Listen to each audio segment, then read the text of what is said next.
Olá pessoal, todos bem-vindos a mais uma aula do canal Gênios da Física. Eu me chamo professor João Paulo da Silva Alves, sou professor do Instituto Federal do Pará, campus Belém, do curso de licenciatura em Física. Bem, na aula de hoje nós vamos falar sobre os aspectos gerais sobre um efeito bastante importante nos dias atuais, chamado efeito Casimir estático. Espero que você fique comigo até o final e eu possa, de alguma forma, esclarecer suas dúvidas sobre esse efeito. Então, vamos adiante. Então, na apresentação de hoje, nós vamos falar sobre aspectos bastante gerais sobre o efeito Casimir e esse tipo de aula, né, é mais uma divulgação científica sobre o tema. Então, que tipo de perguntas você pode se fazer, né, quando nós podemos tratar sobre esse efeito Casimir? Então, primeiro, o que é o efeito Casimir, né? Como surgiu? Que parâmetros físicos, do que variáveis ele depende, né? Para que ele serve? Quais são as suas aplicações? E se ele é ou não mensurável? Qual é a sua magnitude, né? A sua ordem de grandeza? Então, eu vou tentar tirar tirar algumas dúvidas, né, suas, né, com relação a esse tipo de questionamento, tá? Então, para início de conversa, né, seria interessante você visitar um site muito importante hoje chamado Site Inovação Tecnológica.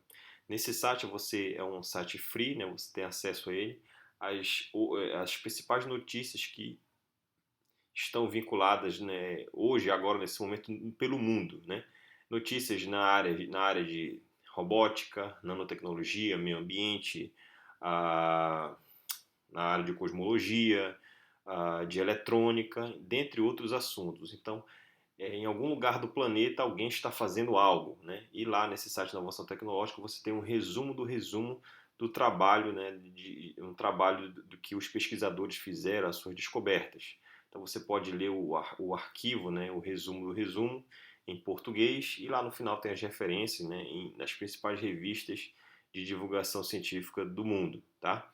Então quando você faz uma pesquisa na palavra Casimir, né? Lá no site Inovação Tecnológica, que são dois prints, né, duas fotos que eu tirei do site hoje, o que você pode notar de notícias, né, que você pode encontrar por lá tratando sobre efeito Casimir. Então, primeiro, força de Casimir é usada para controlar e manipular objetos.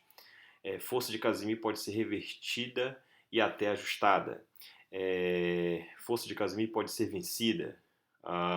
Identificado material capaz de fazer levitação quântica. Levitação quântica é demonstrada pela primeira vez. Matéria escura pode ser encontrada em estrela de nêutrons.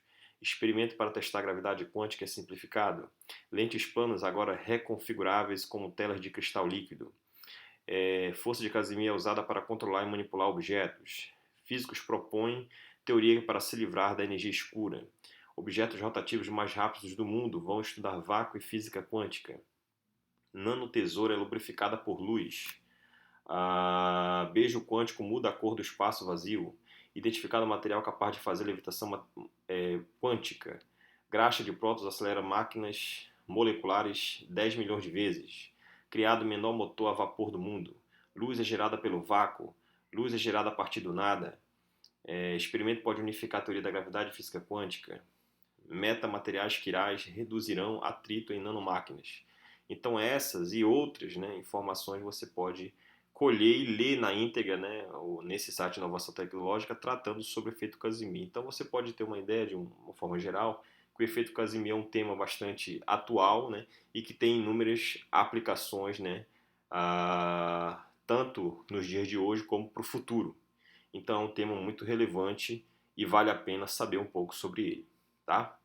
Vamos lá. Então vamos fazer aqui um comparativo da força de Casimir.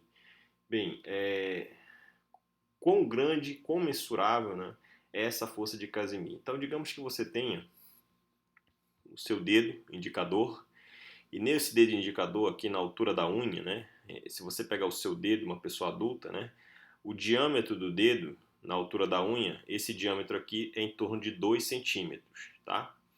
Então, o que eu vou fazer? Eu vou construir duas placas planas, condutoras, perfeito? Que tenham 1 centímetro de lado, ou seja, eu vou pegar esse diâmetro do teu dedo aqui do indicador na metade. o diâmetro total do dedo é 2, a metade é 1. Então, se eu pegar a metade do diâmetro do teu dedo, indicador, na altura da unha, é 1 centímetro. Então, eu vou construir duas placas, é, duas placas planas de 1 centímetro de lado. Né? Essas placas são quadradas, né? Então ela tem 1 centímetro quadrado. Então eu vou construir duas placas condutoras de 1 centímetro de lado, né? Quadradas, e vou colocar elas separadas por uma distância. Qual distância seria?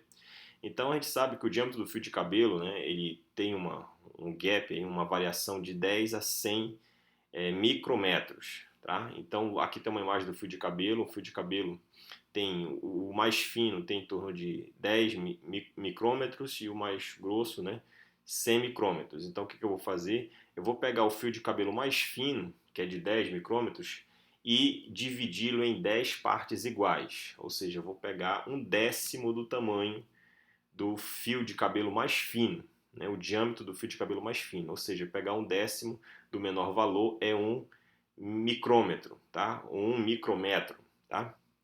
Então eu vou pegar 1 micrômetro, que é 10, a décima parte do fio mais fino, né, do diâmetro do fio de cabelo, e colocar, essa seria a distância entre essas placas de 1 centímetro de lado, quadrada. Então a distância entre essas duas placas, né, paralelas, eu vou colocar uma distância delas que é um décimo do fio de cabelo mais fino, tá? Que é da ordem de 1 micrômetros. Beleza. Quando eu faço isso, né, aí você coloca essas placas no vácuo, essas placas são condutoras, neutras, tá? No vácuo. E aí o que acontece? Vai surgir uma força, né? A experiência mostra que surge uma força que não tem origem térmica, tá? Porque você resfria o recipiente, tá?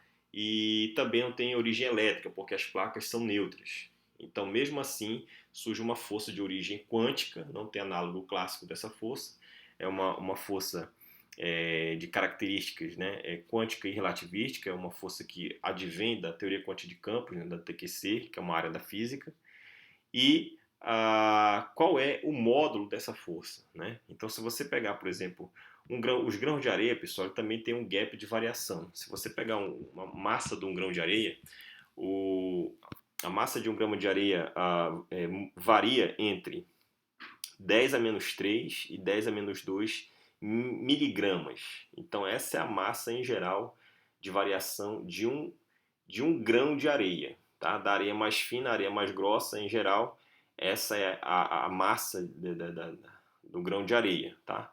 Então, se eu pegar aqui a massa de um grama de areia de 10 a menos 2, né, miligramas, essa vai ser a magnitude da força. Então, se você pegar o menor grão de areia, né, perdão, uma massa do grão de areia de 10 a menos 2 e calcular a força-peso disso, né, a força-peso, que é a massa vezes a gravidade local. Então, se você pegar essa massa de 1 grama desse grão de areia, né, a força-peso associada a essa massa desse grão de areia é equivalente em ordem de grandeza à magnitude da força de Casimir para uma distância de um décimo do fio de cabelo e com uma placa quadrada, né, duas placas quadradas separadas por essa distância de 1 centímetro de lado, ou seja, 1 centímetro quadrado. Então é uma força muito pequena,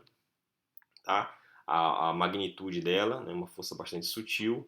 Na nossa escala, se você colocar, por exemplo, na escala macroscópica colocar essas placas aqui de 1 centímetro quadrado a uma distância de 1 metro, isso aí vai ser uma força tão pequena, da ordem de 10 a menos 24, muito, muito pequena, né? A ordem de grandeza dela é quase que imperceptível. Então ela é perceptível, ela é mensurável, né? Nessa escala, né? Nessa escala micro, na escala nano, você consegue perceber a sua relevância. Só a título de comparação, se você pegar, por exemplo, o átomo de hidrogênio ele tem um próton e um elétron.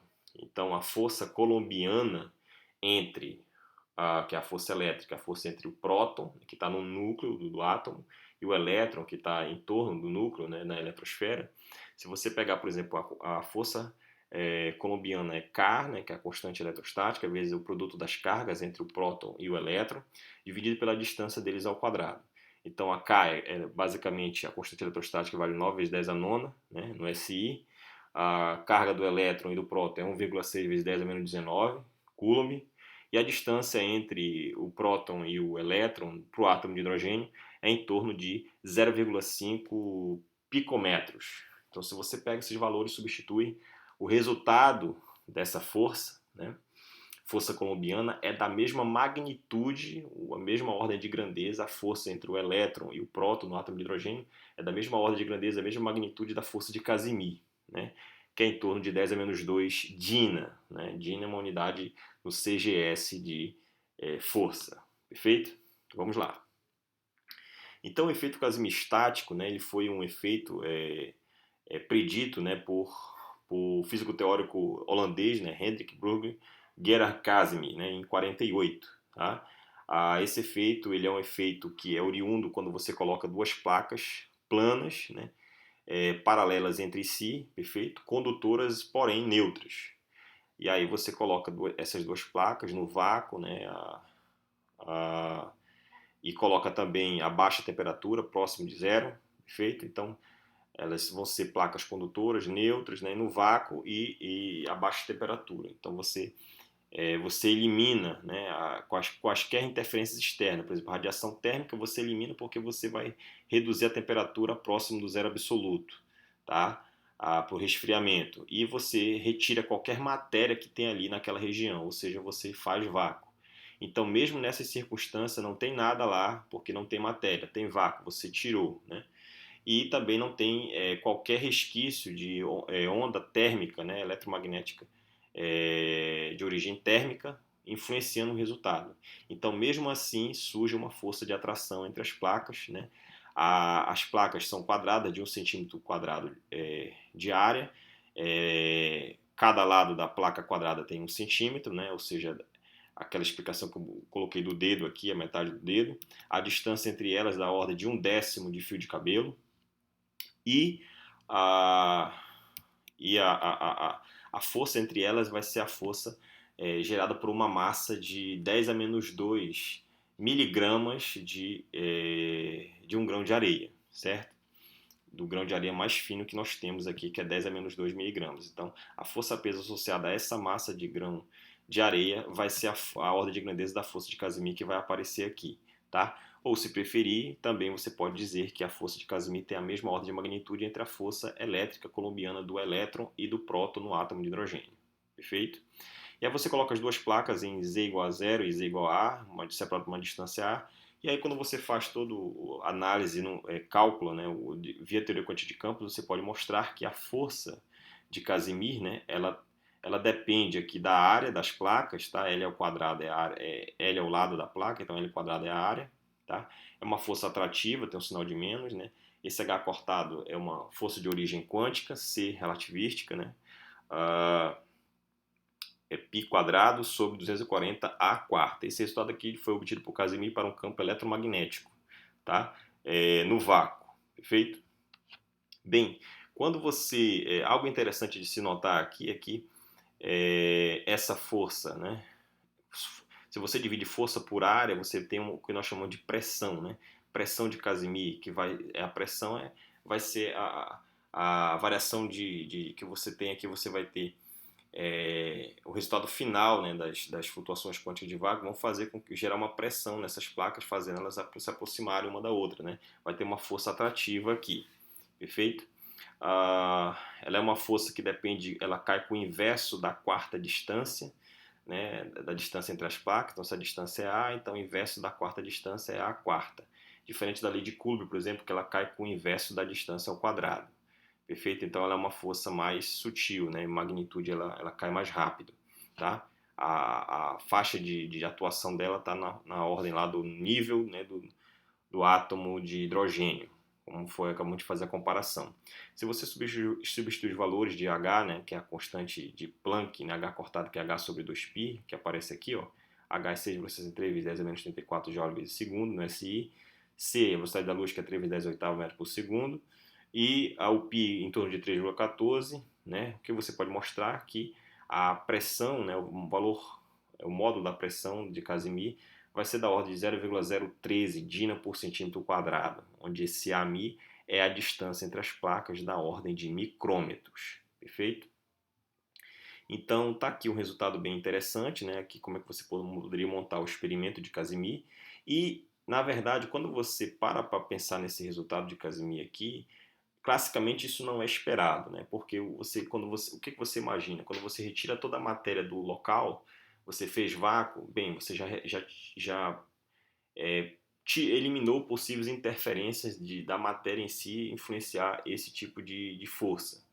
E aí você resfria o ambiente, né, próximo do zero absoluto. Então você tira a contribuição térmica. Então você consegue eliminar todos esses efeitos, né, tanto o efeito de matéria quanto o efeito térmico. Mesmo assim, é possível produzir uma força atrativa, que é a força de Casimir, dada por esse valor da equação 1, ou a equação 2, depois de substituir todos os valores. Mesmo nessas circunstâncias, né, você pode entender o vácuo, pessoal. O vácuo ele é um constante borbulhar de criação e aniquilação de partículas e antipartículas, gerando fótons. Só que esses fótons são fótons virtuais, não são fótons reais, tá? E aí, como o vácuo ele pode ser entendido, né? O vácuo aristotélico ele era concebido como uma ausência de nada, de vazio completo. Agora, o vácuo moderno, do século XX para cá, né, com o advento da teoria quântica de campos, você consegue entender esse vácuo como sendo essa criação e aniquilação de partícula e antipartícula, gerando fótons virtuais. E quando você calcula, por exemplo, a média do campo eletromagnético nesse estado de vácuo, você obtém um valor nulo, né? Mas existem as flutuações quânticas, né, desse vácuo, que é uma característica intrínseca, né, inerente são as manifestações do vácuo, do meio, né, que você está ali fazendo esse estudo. E aí, quando você calcula, pega esse campo eletromagnético e eleva ao quadrado e calcula o valor médio dele nesse estado de vácuo, aí essa contribuição já passa a ser diferente de zero. E aí você começa a obter que quando você coloca as placas nesse meio, né, então antes você tinha um vazio, tá lá o campo de vácuo sem ser perturbado, né, naquele meio, criando e aniquilando partículas virtualmente gerando fótons. E aí, quando você calcula a média do campo eletromagnético ali, dá zero. Mas é quando você coloca as placas nesse ambiente, né, que é as placas de Casimir, matematicamente falando, isso é como se você representa isso como as condições de contorno, né, do problema. Né? Você tem condições de contorno de Dirichlet, de Neumann, de Robin. Quando você coloca as condições de contorno nesse meio que é o vácuo, né, nessas flutuações quânticas, você perturba o meio. E aí essa perturbação começa a gerar fótons, né, reais. E esses fótons vão gerar, né, vão dar origem à variação de energia, né, e consequentemente o gradiente, menos o gradiente dessa energia, né, você vai obter a força, diferente de zero, que é a força eletromagnética aqui dada pela equação 1, né, como Casimir propôs em 48. Então, a presença das placas perturba o vácuo e essa perturbação gera uma força mensurável dessa ordem de grandeza. Perfeito? Então, o que nós podemos falar um pouco mais sobre considerações finais, né, sobre o efeito Casimir, né? Então, o efeito Casimir, além de depender das dimensões das placas, né, no caso da área, né, sua topologia, sua forma. Então, se você faz com placas planas, paralelas, dá um resultado. Se você faz uma placa plana e a outra uma esfera, dá outro. Então, ele também depende desses parâmetros, né? Ele também depende do tipo de campo. Então, se você estuda campo escalar, campo eletromagnético ou qualquer outro campo, isso também afeta o resultado. Perfeito? Depende das condições de contorno. Então, se você utiliza condições de contorno de Dirichlet, né, ou de Neumann ou de Robin, essas condições de contorno também influenciarão o valor da força de Casimir, que nesse caso aqui de Casimir de 48 deu uma força atrativa, mas ela também pode ser uma força repulsiva. Aí o pessoal chama isso de levitação quântica, tá? Que é uma força de Casimir repulsiva, com sinal de mais.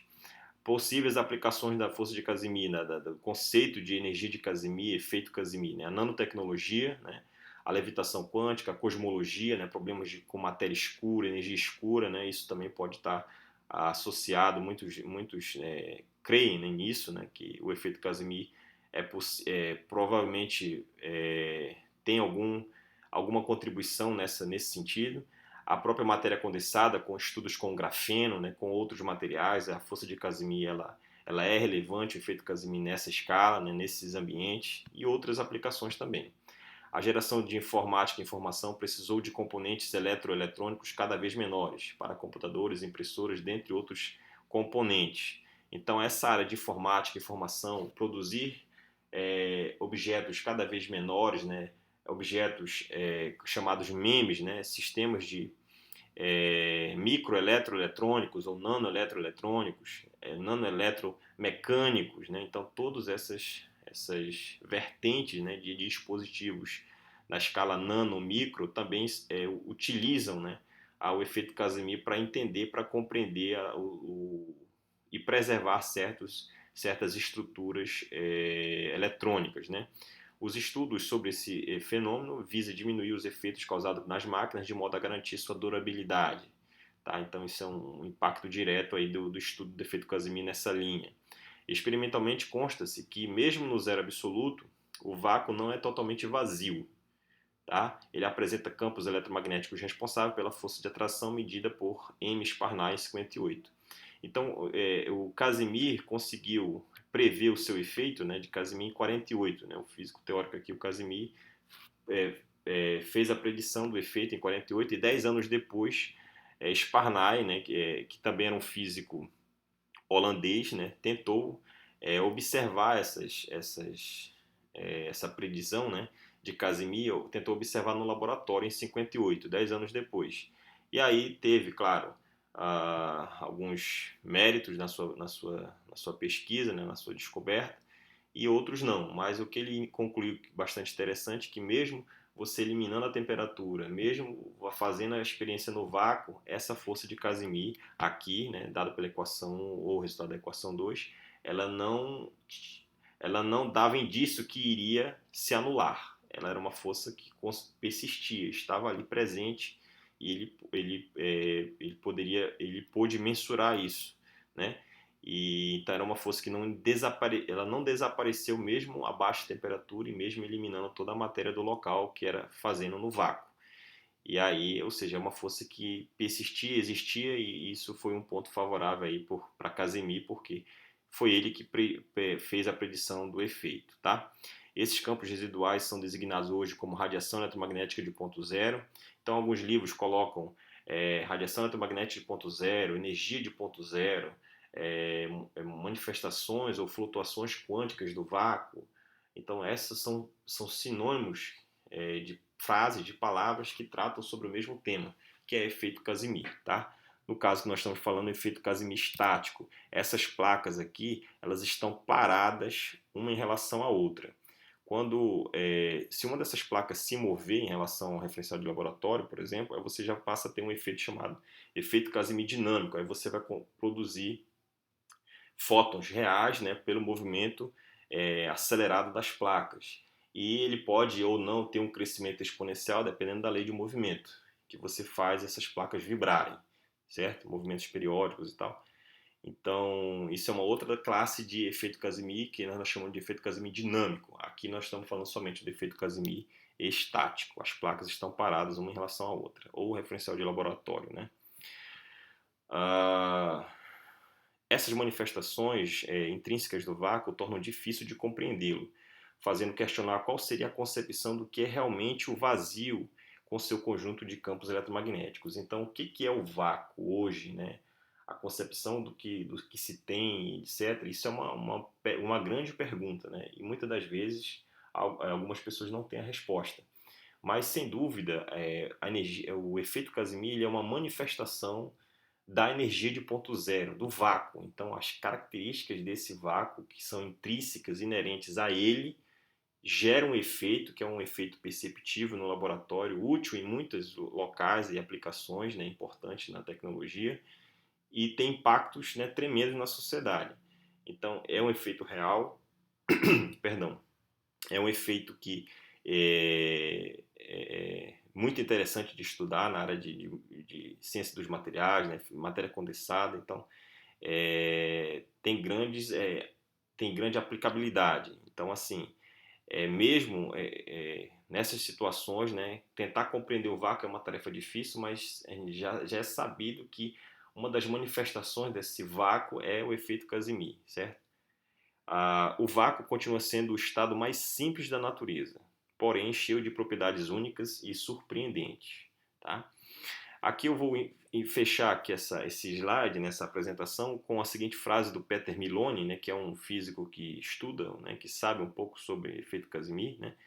A TQC, né, a teoria quântica de campos, nos ensinou que o vácuo não é um tranquilo estado do nada, mas um estado quântico com flutuações e consequências físicas.